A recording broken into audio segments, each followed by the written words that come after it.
Well, good morning. Welcome back to the Broadcast Retirement Network. I'm Jeff Snyder. This is BRN Weekly for Saturday, November 19th, 2022. It's been another great week of shows with great topics and, of course, great guests. But kick off the week with a look at how a majority of those over 50 are caring for other seniors. Let's take a look. My mom, she's getting older. She's 97. She's been on hospice now for over a year. So, you would expect she's not like recovering from anything, but, we're doing our best to make her as comfortable as possible. So, and my mom's big concern has been, and she asks all the nurses and the folks that are evaluating her, she goes, "Are you going to throw me out of hospice because I'm not, going according to schedule?" And they said, no, we're with you for the duration. So that puts her at ease. So, all this goes back to your peers, and a lot of peers, folks my age, 50s and 60s, are dealing with older parents and they're taking care of them. So I've heard from some of them that in one or two occasions, yes, hospice was pulled back because the patient wasn't declining at whatever rate they were assuming. So fortunately or unfortunately, depending on your perspective, my mom is declining. It's just a little bit slower than expected. I played cards with a group of 5 peers, and all but one of them have had to go through what I'm going through now. So it's very similar, and it kind of comes on gradually, maybe helping out with groceries once a week and doing a few things. And then your role increases, and it comes to a point where, in my case, I'm really like the only one there who can help out. So you can't turn your back on your responsibilities. That's how I look at it as. Right. It's providing transportation to caregivers. It's sometimes finding caregivers. It's working with the different aid or hospice teams to try and provide for coverage on certain days. It's tough around now, the holidays. Folks, everyone wants time off to be home with their family. But, for someone who's bedridden, you really don't get time off. It's a 24/7 responsibility. Actually, the hospice folks send, I guess you could call the individual a social worker to try and, evaluate her psychologically and help her to feel better, because for her, it is very stressful. She's well aware of what's happening. She's not comfortable with her situation. And, in a lot of ways, she's depressed, It's all true. Everything I had to do to accommodate my ability to work from my mom's condo. And I'm going there this evening, and I won't be home for 3 days. So it's an ongoing responsibility.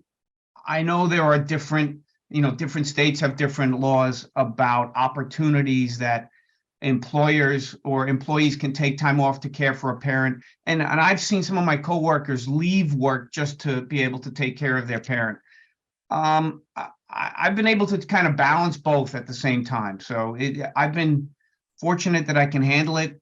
Some folks feel the need to leave work 100%. I really haven't done that. I'm trying to, do both. And the only way I'm able to do both is because I've hired someone to help me. So in and over and above what hospice provides. Next up, we went beyond $8 billion, talking about building a sustainable future on our planet. Let's take a look.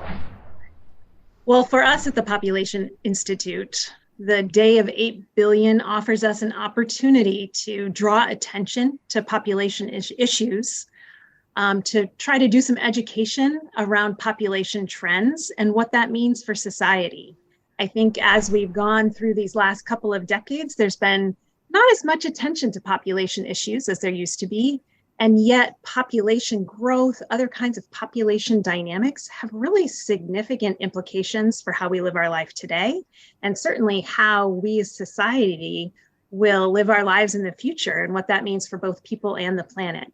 So we're trying to do a lot of work to raise awareness around this population milestone, what our population future might look like, and the kinds of investments we could be making now to ensure a more just and sustainable future for everyone in the decades to come. Well, it's really instructive, I think, to look at our population history to understand a little bit about how we got here, and then to take a look at where we are headed.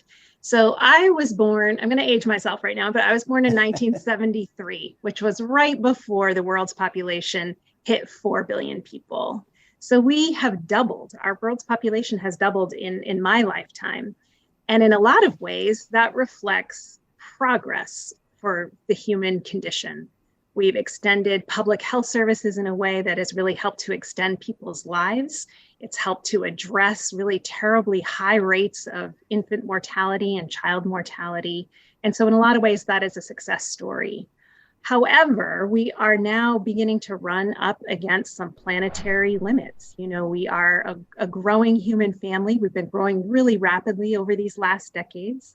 And we're seeing a lot of challenges with some of the limited natural resources that support the human proposition on the planet, whether that's the atmosphere, whether that's water supplies, energy supplies, and the ability to feed the world, food production on this planet. Of course, as we look at those trends, we also have to understand how we live in a really demographically divided world, that there are parts of the world that are no longer growing, and there are parts of the world that are growing really rapidly. And when we're thinking about resources, as it turns out, the parts of the world that are not growing anymore are starting to experience population decline are the areas of the world that tend to be the highest consumers. And the parts of the world that are growing most rapidly are not the parts of the world that are putting a lot of strain on the resources. They're not the parts of the world, for example, that are contributing to the greenhouse gas emissions that are causing the climate crisis.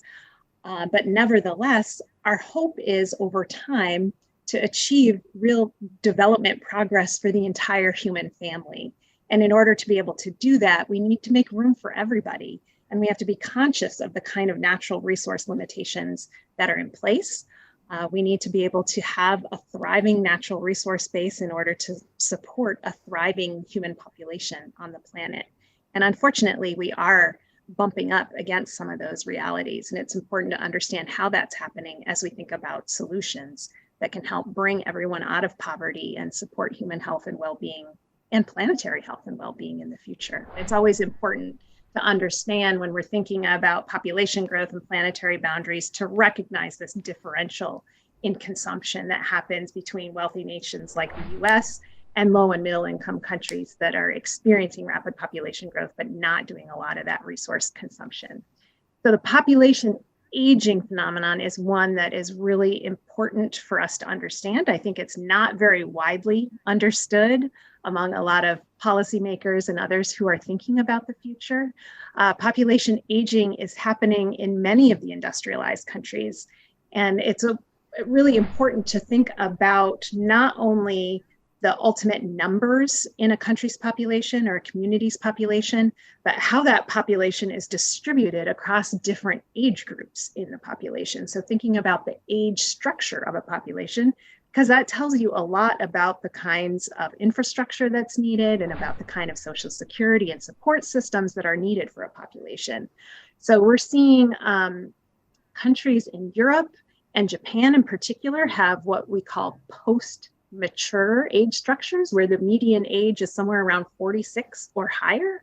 And that's becoming more and more countries in the coming decades will be shifting into what's called these post-mature age structures. And we need to be thinking really carefully about what does that mean? How do we structure our communities when you have larger and larger proportions of your population in these older age brackets? And of course, that's in contrast to a lot of low and middle income countries that have extremely youthful age structures. So a lot of the countries in sub-Saharan Africa, for example, some of the work that the Population Institute does is in the Sahel region of Africa. We work with partners there who are thinking about population dynamics and what that means for a lot of the other challenges that those countries are facing. So we have partners in Niger, for example, where half of the population is actually under 15 years old. And so that means a really different kind of sets of services that are needed for that population. You need a lot of schools, you need a lot of education and employment opportunities for young people in order to really have good governance.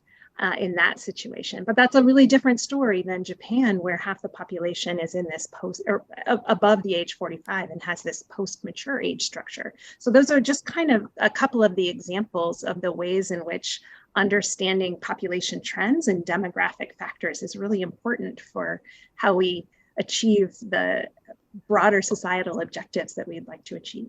One thing that I think it's really important for policymakers in the United States, or in any other country for that matter, to better understand is where we are headed with the world's population. So today we are zooming past the 8 billion population milestone. Demographers at the United Nations make projections for where we could be headed in the future.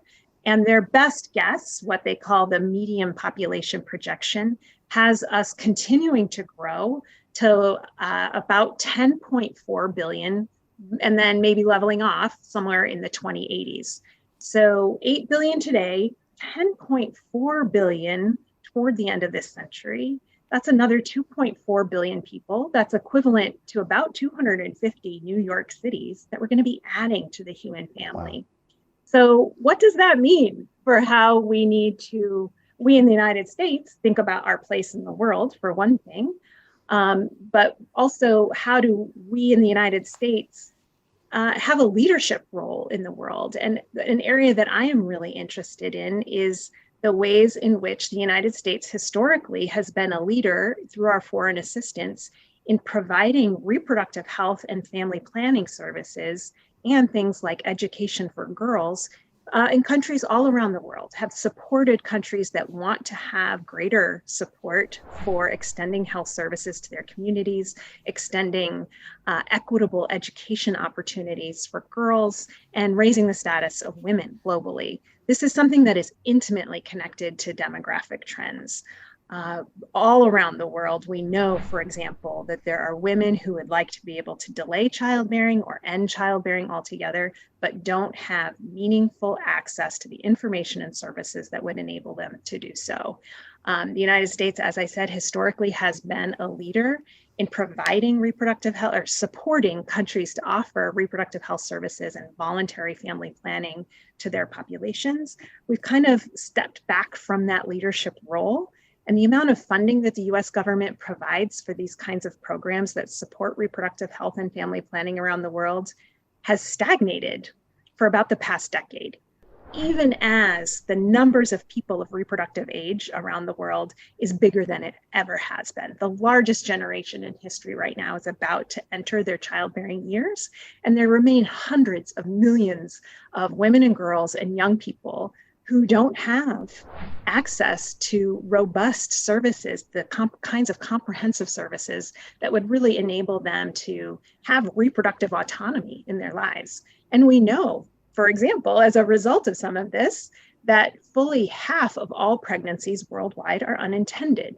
And I think we could be doing better for the world, for our family, for the global family, in ways to enable people to be able to really think carefully about when, with whom, and how often they want to have a child. And we're still very far off from being able to achieve that goal. Well, we're halfway through our best segments of the week. When we come back, we take a look at the other half of our best segments. You're going to want to stay tuned right here on BRN Weekly.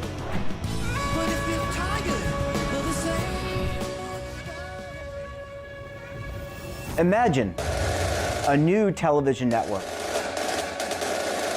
that will make you richer, healthier, and in control of your financial future.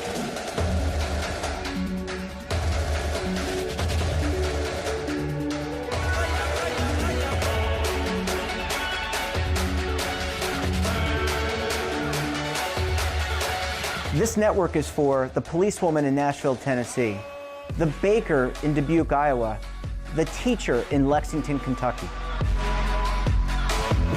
We want to make the idea of savings and retirement culturally relevant. But what do you see as a defining issue of the midterms?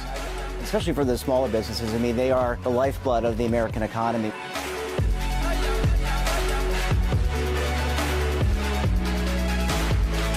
Featuring exclusive interviews, current affairs, and docuseries. 33 years old, you retired early. The philosophy is money only matters if it helps you live a life that you love. But you got to start thinking about retirement as soon as you get in. The Broadcast Retirement Network will drive very high engagement with premium partnerships. So this isn't retirement and savings for your parents or grandparents. This is for all Americans. And we're going to change the way you think about money.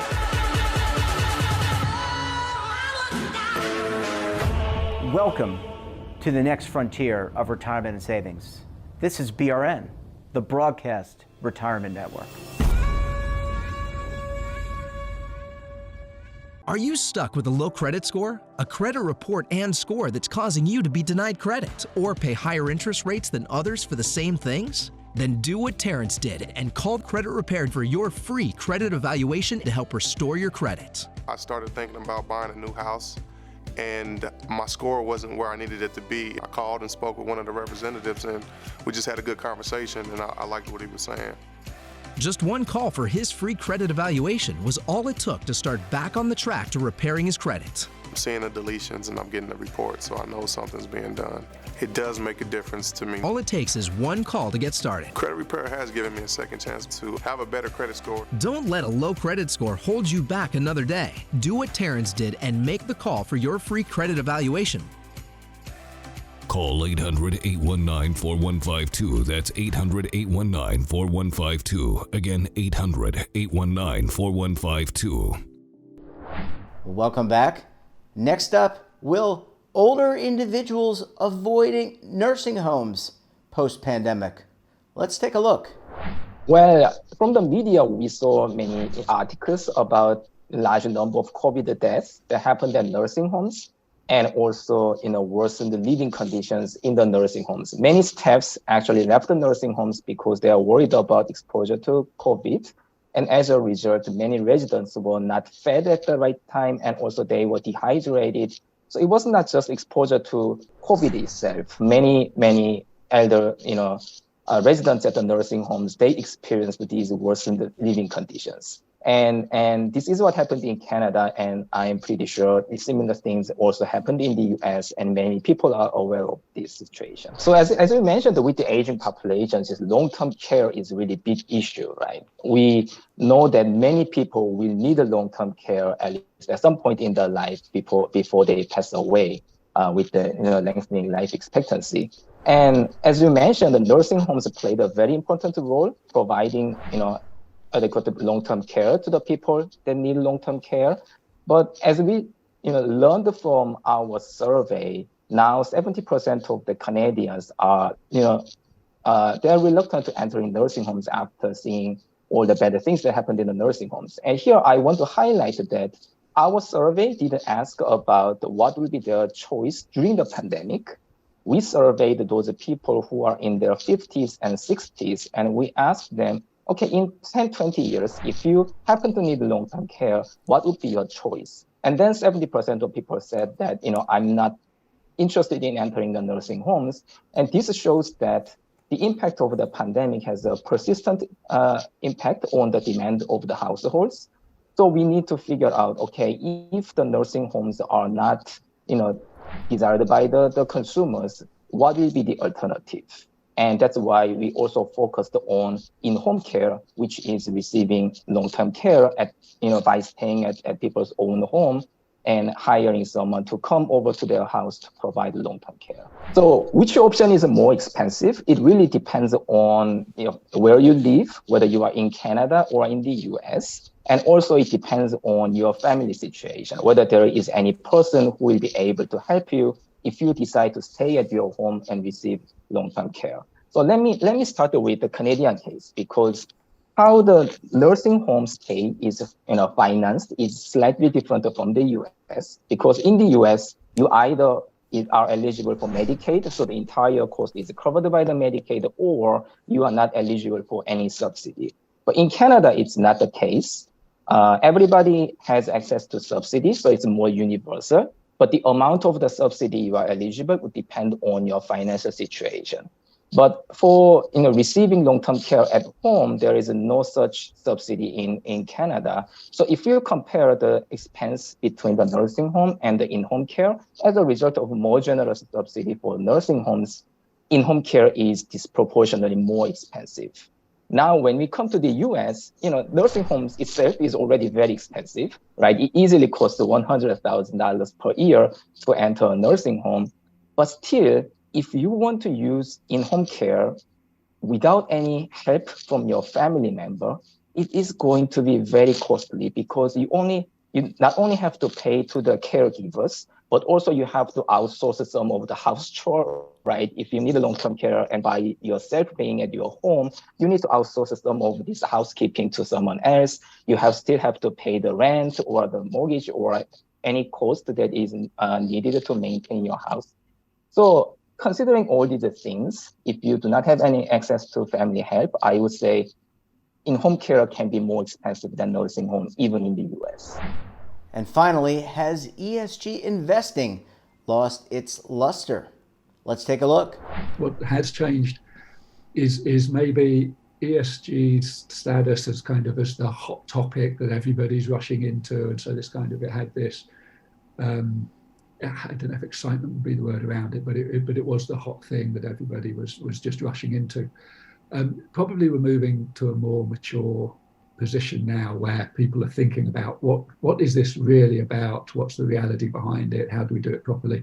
And so maybe more sensible questions are being asked, and it's losing its status, it's not so much losing the halo as maybe losing the position as being a fad. It's now moving into something that's establishing itself, and best practices are becoming clearer. So it's certainly maturing. There's definitely a change, but I think it's here to stay in the long run. So that infrastructure, so you mentioned data and that infrastructure, as companies report more, we have more idea of who's really having an impact, who's really making a difference, and maybe who's creating problems for the communities around them. And there's a recognition, and this is what's really going on in the big picture of ESG. There's a recognition that if you're doing something that's, whether it's pollution or whether it's causing disruption in society, it's going to impact your financial performance, and investors need to know about it. You go back 20, 30 years, if you were abusing your supply chain and there was all sorts of bad things going on, we wouldn't necessarily have known about that except in one or two very unusual cases. It's much, much harder to hide that now. There's more transparency. So as that data becomes available, investors start to say, hold on a second, I don't want to invest in the next Enron, the next whatever it is. So I want to understand the environmental performance, social performance, because it matters to me financially. And that's the single biggest thing behind the growth of ESG. It's not that there are kind of this woke agenda that's trying to force this into how people are behaving. It's firstly about the financial performance. Then once you've put that in place, there's a very interesting debate about, well, do we want to pursue other objectives? Are there things that we might want to do around emissions, climate change, and so on? And that then becomes a second level of conversation. But first and foremost, most of what's been going on here is just good old-fashioned investment risk management behind it. But you're right, at some point, misdeeds catch up with you. You can't hide forever, and so yeah, we could have a long segment on greenwashing. It's not nothing, but neither is it a reason to throw out the baby with the bathwater and say the whole thing's a load of nonsense. It's definitely one of the areas which, as this sector matures, we need to deal with better. And that wraps up this episode of BRN Weekly. Have a topic of interest, someone you think we should talk to, drop us a line. And don't forget, for all the latest curated news and lifestyle, wellness, finance, tech, so much more, and all in one place, check out today's edition of our daily newsletter, The Morning Post. Want to search our archives, check out our latest content? Well, visit our website, and of course, all of our streaming partners. We're back again tomorrow for BRN Sunday. I'll be joined by members of the media, academia, financial services, and government as we analyze all the news and events for the week. You're not going to want to miss it. Until then, I'm Jeff Snyder. Stay safe, keep on saving, and don't forget, roll with the changes.